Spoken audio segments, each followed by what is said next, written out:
2020년 1월 20일 국내 첫 코로나 환자가 발생했습니다. 그리고 1월 24일 두 번째 확진자가 등장합니다. 그렇게 우리나라의 코로나가 조금씩 퍼지기 시작합니다. 그러나 2월 5일 확진자의 첫 퇴원이 이루어지고 그렇게 2월 12일부터 15일까지 4일간 신규 환자가 발생하지 않아 잠잠해지나 했더니 그때 2월 18일 31번째 확진자가 발생합니다. 이는 여행력이 없는 대구 거주 60세 여성으로 바로 신천지 교인이었습니다. 그렇게 대규모 신천지 감염이 발생하고 2월 20일 첫 사망자가 발생하게 됩니다. 그리하여 우리나라는 강력한 사회적 거리두기가 시행되고 시간이 흘러 생활 속 거리두기로 완화되었지만 이태원 클럽발 2차 대규모 감염이 발생하고 이어서 서울 성북구 사랑제일교회발 3차 대규모 감염이 이어지게 됩니다. 이에 따라 우리나라는 사회적 거리두기를 3단계로 나누어 시행하기로 하며 점점 늘어나는 확진자 수의 마지막 3단계 앞 2.5단계까지 시행되었다가 10월 12일 드디어 1단계로 완화됩니다. 10월 19일 현재까지 코로나 확진자는 2만 5천여 명이고 사망자는 444명입니다. 코로나가 발생하기 전 인류의 역사에 엄청난 타격을 주었던 전염병, 그 이름도 무시무시한 흑사병, 패스트가 있었습니다.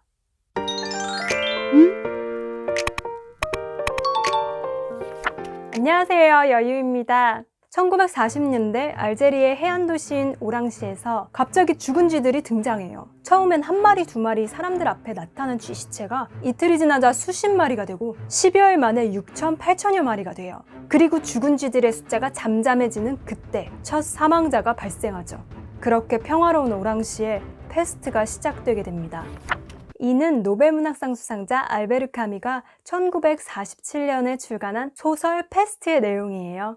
요즘 자기계발서에 몰두하다가 데일 카네기 인간관계론을 만나 최근 서적이 아닌 옛 서적도 좋은 서적을 만날 수 있겠구나. 고전에도 한번 발을 넓혀볼까? 책을 고르던 중에 이 책 패스트가 현 코로나 시대와 비슷한 점이 많고 전염병, 그 후의 내용이 궁금해서 펼쳐보게 되었어요.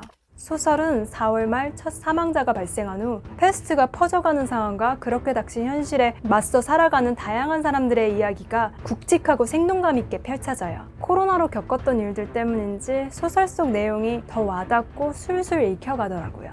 코로나 사태에서 보았듯이 심각했던 패스트도 잠잠해지다가 다시 기승을 부리기 시작해요. 오랑시는 결국 패스트 사태를 선포하고 시가를 폐쇄하라 라는 갑작스런 봉쇄 조치가 내려지게 되죠. 모든 운송수단 중단은 물론 심지어 외부로 편지도 전할 수 없게 되어요. 이러한 완벽한 격리 조치는 사람들에게 갑작스러운 이별과 공포, 고통을 주게 되죠. 이 소설 속 시대는 1940년대라 지금처럼 언택트도 할 수 없는 시기였고 따라서 외부와의 소통도 전보 외엔 거의 차단돼요. 소설은 6명의 인물을 중심으로 이야기가 펼쳐져요.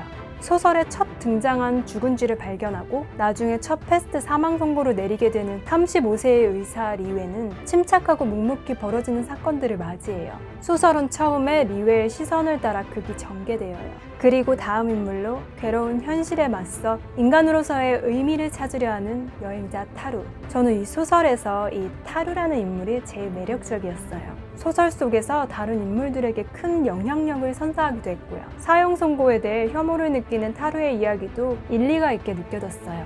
그리고 패스트를 신체적 질병이 아닌 우리 모두가 가질 수 있는 정신적 질병으로 상징한 타루의 표현도 인상 깊었어요. 그 다음 인물은 파리에 두고 온 아내 걱정에 이 도시를 탈출해 돌아가고 싶은 신문기자 랑베르. 랑베르라는 인물이 제일 현실적이지 않을까 싶더라고요. 그렇게 자신의 사랑을 위해 오랑시를 탈출하려고만 했던 이방인 랑베르가 나는 떠나지 않겠어요. 여러분과 함께 있겠어요. 이 사건은 우리 모두에게 관련된 일입니다. 라고 선언하는 장면 또한 정말 인상적이었어요. 그리고 그런 패스트 속에서도 글을 쓰며 긍정적인 희망을 찾는 공무원 그랑. 괴로운 현실 속에서 자살 시도를 했다가 오히려 패스트의 혼란에 해방감을 느끼고 헐헐 나는 범죄자 코타르. 패스트는 신의 벌이라며 신의 구원을 열렬히 설교하는 파늘루 신부. 인생을 다 안다고 생각하십니까? 라는 의사 류에의 질문에 패스트 속에서 자신만의 방법을 찾은 타루는 네! 라고 침착하게 대답하죠. 죽음의 그림자 앞에서 진중하게 펼쳐지는 각 인물들의 스토리에 자연스레 감정이입이 되어서 나중엔 다들 애틋해지더라고요.